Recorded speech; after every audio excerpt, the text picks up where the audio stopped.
এত কড়া রোদে এত গরমের মধ্যে আমি বাড়িতে আজ বিরিয়ানি বানিয়েছিলাম। তো তোমাদেরকে সেটা দেখাবো যে আমি কীভাবে বানিয়েছি। চলো তোমাদেরকে দেখাই। তো প্রথমে আমি এখানে তেল দিয়ে আলুগুলো ভাজতে বসিয়ে দিয়েছি। আমি আলুটা আগে থেকে সেদ্ধ করে নিয়েছিলাম। তো আমার আলুটা এখানে ভাজা হয়ে গিয়েছে, একটু কড়া কড়া করে ভেজে নেব। এইভাবে খেতে কিন্তু বেশি ভালো লাগে। তো তারপরে ওই তেলের মধ্যে আমি পেঁয়াজটা ভেজে নিচ্ছি বেরেস্তার জন্য।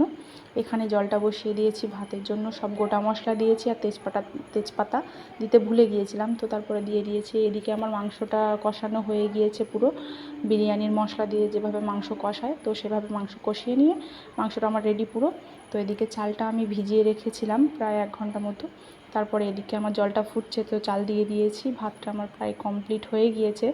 তো তারপরে চালটা নামিয়ে নিয়ে দেখো ভাতটা ঢেলে নিয়েছি। তো তারপরে এখানে সাজানোর পালা। তো প্রথমে মাংস দিয়েছি, তারপরে আলু দিয়েছি, তারপরে চালগুলো দিয়েছি। তো তারপর এটা ছিল গোলাপ জল, কেওড়া জল আর মিঠা আতর। তো ওটা মিক্স করে উপর থেকে দিয়ে দেবো বেরেস্তা, বিরিয়ানির মশলা, ঘি, বাকি যা যা মশলাগুলো হয় সব দিয়ে দেবো। দিয়ে এখানে দমে বসিয়ে দিয়েছি। তো দমে দেওয়ার পরে এখন আমার বিরিয়ানি পুরো রেডি হয়ে গিয়েছে খাওয়ার জন্য। আর তোমরা দেখতে পাচ্ছ কেমন হয়েছে। তো এতটা গরম ছিল, মানে হাত দিতে পারছিলাম না। তো আমি এখানে রেডি করে তোমাদেরকে দেখাবো। তো দেখো আমার রেডি হয়ে গিয়েছে, আর খেতে খুবই ভালো হয়েছিল, খুব টেস্টি হয়েছিল। তারপর বিরিয়ানি খাবো, থামস আপ খাবো না, সেটা হয় বলো?